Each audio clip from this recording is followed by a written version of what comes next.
ஓம் ஸ்ரீ குருப்பியோ நமக. நம்மளுடைய லைஃப் ப்ரொடக்ஷன் சேனலில் தொடர்ந்து நிறைய தாந்திரிக பரிகாரங்களை நம்ம பார்த்துட்ருக்கோம். அந்த வகையில் இன்றைக்கி பார்க்க போகிற ஒரு முக்கியமான தாந்திரிக பரிகாரம் 7/7/2024 மூன்றாம் பிறை தரிசனம். மூன்றாம் பிறை அப்படின்றது தெய்வீக பிறைன்னு சொல்லப்பட்டிருக்கு.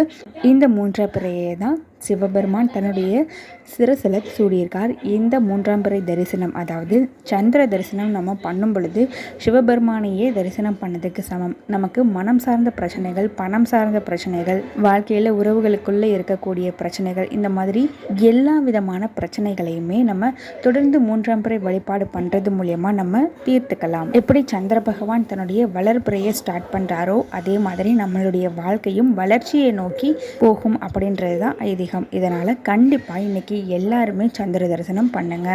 அதோடு கூட நமக்கு பண வரவு தொடர்ந்து ஃப்ளோ இருந்துக்கிட்டே இருக்கணும் அப்படின்றதுனால இந்த ஒரு நாளில் செய்ய வேண்டிய தாந்திரிக பரிகாரத்தையும் நான் இப்போ சொல்கிறேன். கல் உப்பு அப்படின்றது மகாலட்சுமி அம்மன் வாசம் பண்ணக்கூடிய ஒரு அற்புதமான மங்களகரமான பொருள்.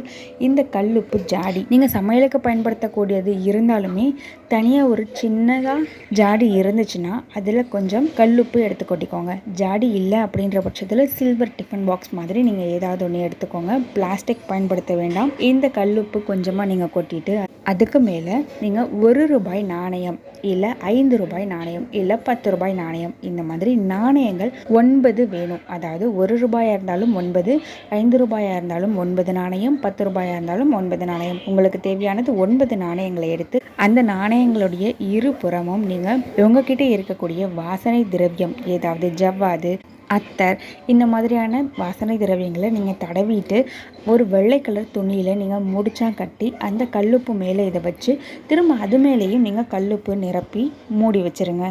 இந்த கல்லுப்பு ஜாடியை நீங்கள் அடுத்த மூன்றாம் பிறை வரைக்கும் அப்படியே வச்சுருக்கலாங்க. இது உங்களுக்கு பண வரவை காந்த மாதிரி இழுத்து கொடுக்கக்கூடிய ஒரு அற்புதமான தாந்திரிக பரிகாரம். அடுத்த மூன்றாம் பிறைக்கு நீங்கள் இந்த நாணயங்களை மட்டும் எடுத்து ஏதாவது மங்கள பொருட்கள், பூஜை பொருட்கள் வாங்குறதுக்கு பயன்படுத்திக்கலாம். கல்லுப்பை நீங்கள் கரைச்சி கிச்சன் சிங்கில் விட்டுடலாம். அப்படி இல்லைன்னா செடிகளுக்கு பக்கத்தில் விட்டுடலாங்க. திரும்பவும் அடுத்த மூன்றாம் பிறைக்கு இதே ப்ரொசீஜரை நீங்கள் ஃபாலோ பண்ணலாம். இது உங்களுக்கு அதிர்ஷ்டத்தை ஏற்படுத்தக்கூடிய அற்புதமான பரிகாரம். நன்றி.